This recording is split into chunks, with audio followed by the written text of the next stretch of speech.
Hey everybody, welcome back. Welcome if you're new here. I've got two books I want to review for you today. The first being Friedrich Nietzsche's The Birth of Tragedy, which I talked a bit about in the last video, and then Good and Evil by Samanta Schweblin, which is a short story collection that just came out 2 or 3 days ago. Both of these are really interesting. I've got a lot to say, and I've actually read a couple more books since the last video, including Death in Venice by Thomas Mann, which actually ties in really well to The Birth of Tragedy. But I'm going to Boston this weekend, so I just wanted to review these two books quickly, and then when I get back, I'll have a lot more to talk about, including the Mann, as well as Notes from Underground by Dostoevsky, Flesh by David Soloy, lots of really interesting stuff. So let's start with The Birth of Tragedy, which is the first book of Nietzsche's I've ever read. It's also the first one he ever wrote.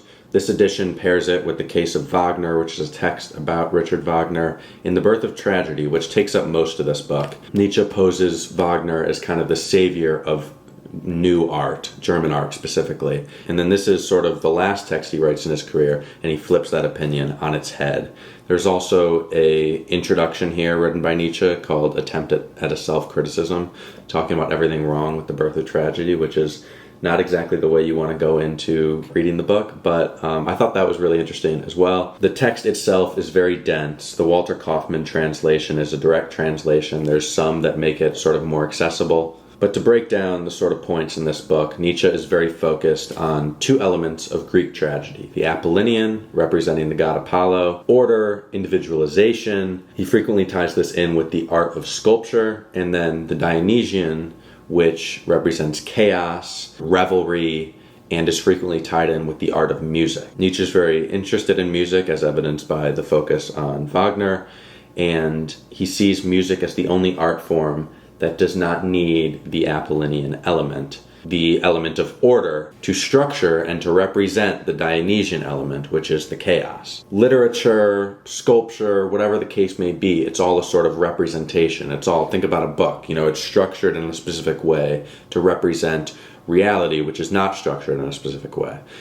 Music, he says, is the closest thing, not even the closest thing, it is consciousness. So you're not trying to represent consciousness, you have consciousness. So he's working with these two elements, and he's talking about, he goes off completely on a couple people, Socrates, Euripides, who he says don't understand tragedy, don't understand Greek tragedy, Shakespearean tragedy, true art, and so remove the Dionysian element from their tragedies. Euripides wrote tragedies. Socrates is kind of who he says, convinced him that it was okay to do this. And so he's making an argument for why art has basically gone completely downhill and what the future should look like, using Richard Wagner as an example of that, although obviously he sort of takes that back entirely.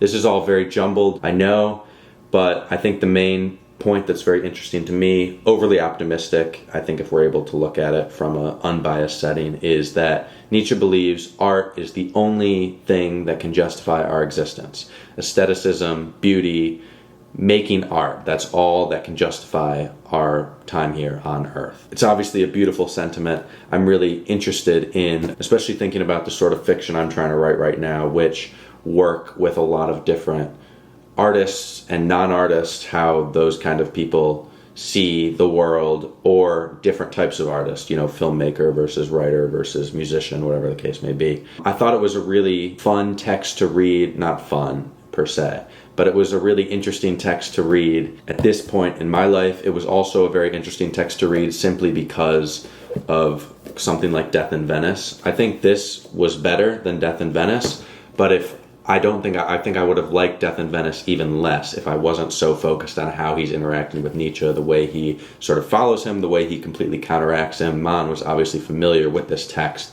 It's quite evident when you look at the way he talks about Greek tragedy, Dionysian and Apollonian elements. Again, this mode of two interacting elements and sort of juxtaposition for 140 pages, I just don't think is super effective. Nietzsche is obviously brilliant. The fact that he wrote this at the age basically that I'm at is kind of astounding and also kind of sad. I don't know. I think that obviously his opinions changed quite a bit.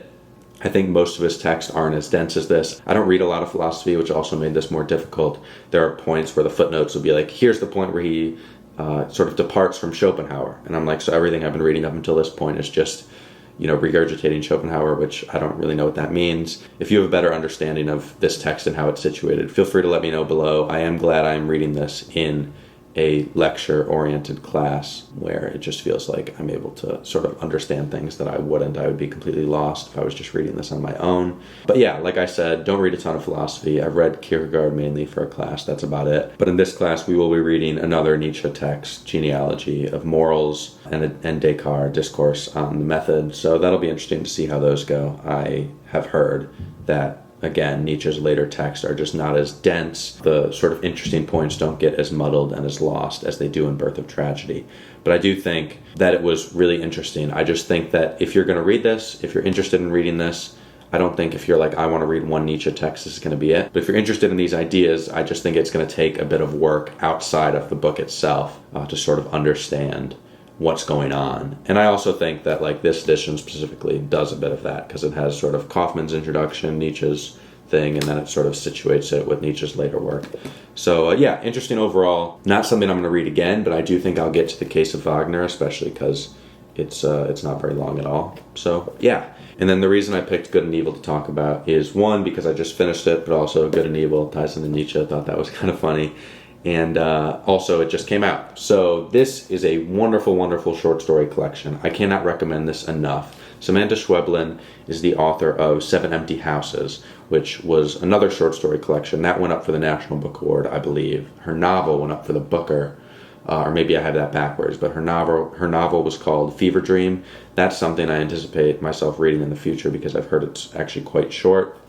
And I love the way she situated this collection because it's got 6 stories total. 2 are about 40 pages. The rest are all shorter.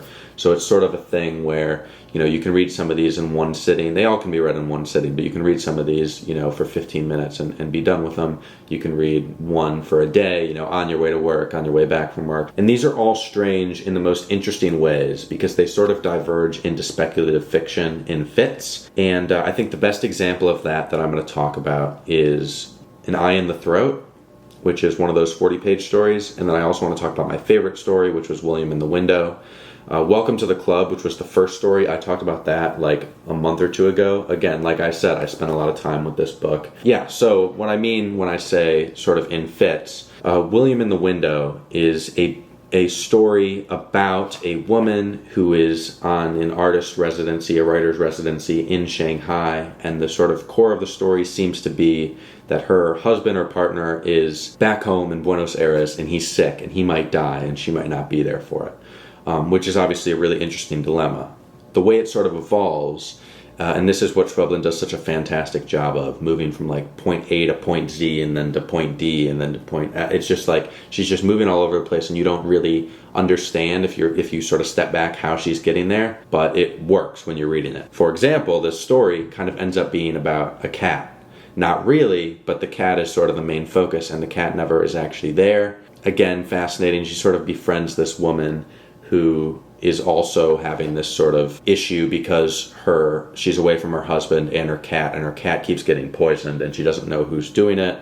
It's an outdoor cat, presumably. It could maybe even be the husband, we don't know. And there's sort of these supernatural occurrences when they're together that continue to get explained away. It occurs, explained away, occurs, explained away, and then it sort of occurs and then it's just dead there.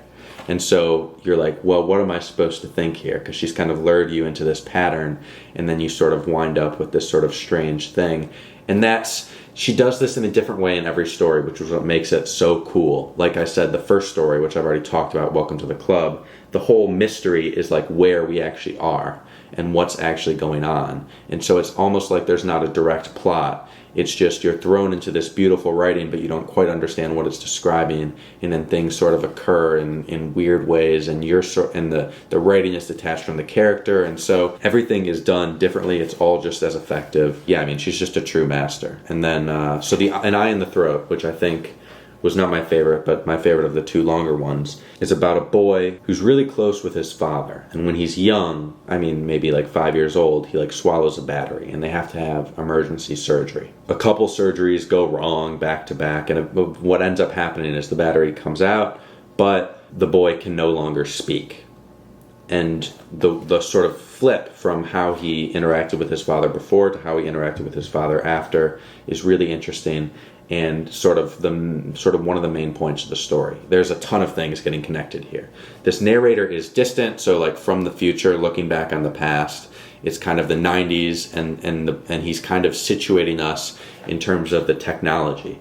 You know, what the iPhone wasn't out yet, and we used batteries for this or that. And so there's these interesting smaller aspects, and this sort of results in the landline being talked about. And what we learn is that from the time the boy was young, calls come into the house.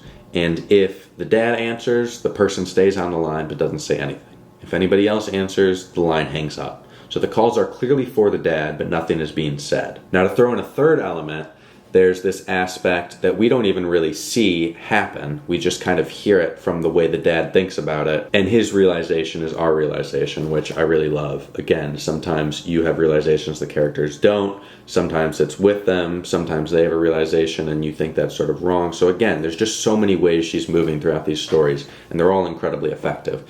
But the other thing is that for a period of 20 minutes on some day, when the boy was young, he sort of gets lost, and the dad finds him at another man's house. And the man says, "I found him, here's your kid," whatever, whatever. And what the dad feels is that something must have happened in that period of 20 minutes, because before and after that event, his son was completely different. So we've got sort of son feels dad is really different between this event, and dad feels son is really different between this event, two entirely different events. And then we have the phone calls come in, and it takes place over a number of years. And eventually the dad and the man who had the son come back together and have a conversation. Though, of course, the son is the one narrating this. So it's all super interesting, and there's so many crazy dynamics, but it flows very well.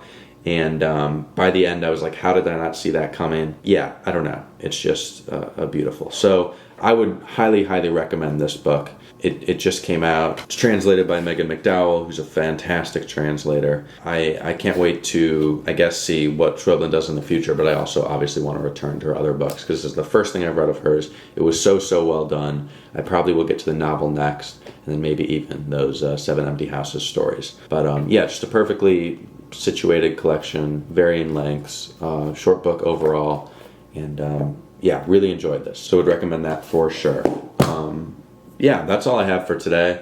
I will be in Boston. Like I said, I'm visiting my girlfriend.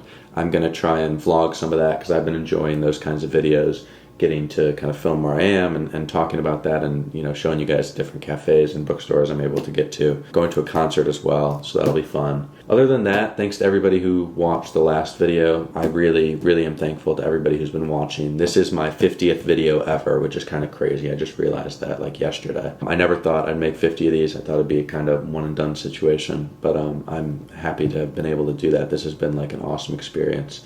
I think I've become a better reader, better writer, been held more accountable, and of course I've loved talking with you guys and even meeting some of you. So thanks so much for watching. I hope you all have a great week, and I will catch you later.